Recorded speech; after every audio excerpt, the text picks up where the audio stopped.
Good day, Kamix TV. Kamix TV, magluluto tayo ng udong. Yung panghalo natin, Kamix TV, ay yung corn beef. Ang iba nito, sardinas ginagamit, pero tayo, corn beef ang gagamitin natin. Mas gusto kasi ng mga bata yung lasa ng corn beef. Ngayon, magigisa tayo ng sibuyas bawang, Kamix TV. Ilagay tayo ng mantika.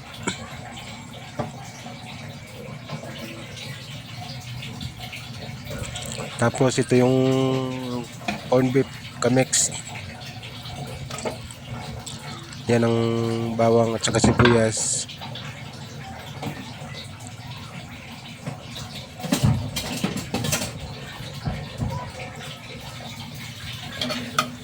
Halo-haloin lang natin, Kamix.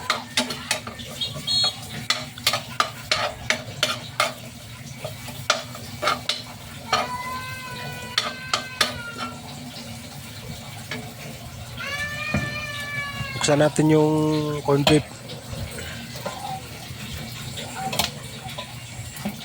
Naputol yung lock kaya gagamitan natin ng kutsilyo.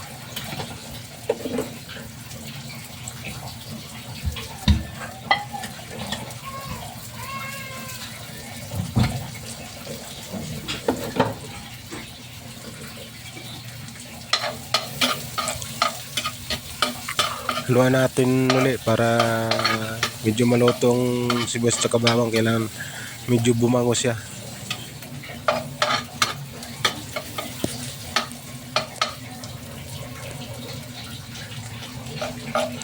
Ngayon ibubuhos natin yung corn beef.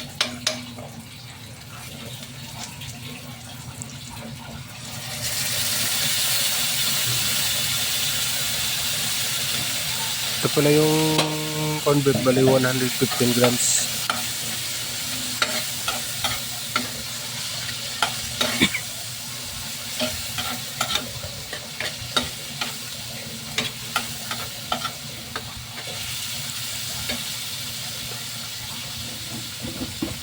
Ngayon lagyan natin ng asin.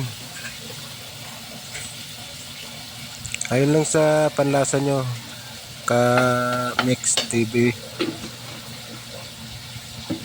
Konti lang muna ilagay nyo para pag may sabaw na maya bago nyo timplahan ulit.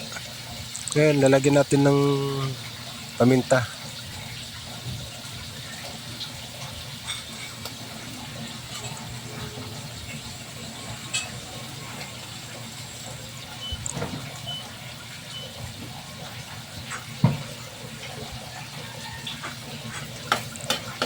Halo-haloin lang natin ng konti.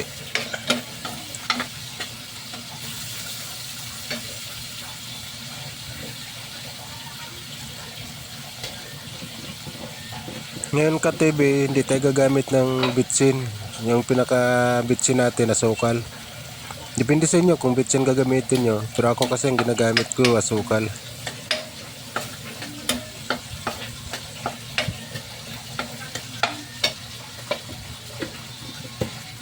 Kunti lang asukal para hindi naman maglasa tamis yung panlasa.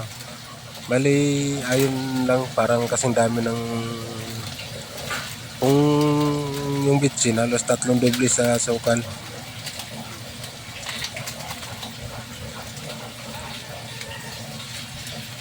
Ilagay tayo ng panlasa. Pero konti lang din nilalagay ko na panlasa. Huwag natin sabihin kasi bawal.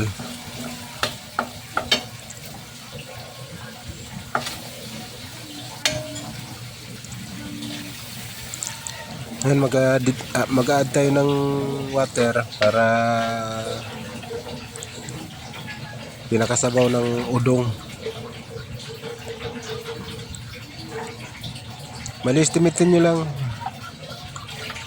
kung gaano karami yung udong. Pero itong udong na to hindi bilog ha. Bali yung pag tinawag sa Bisaya ito, tausyam.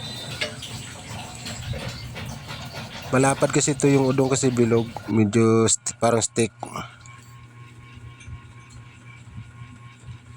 Ito na yung finished product. ng gawa natin.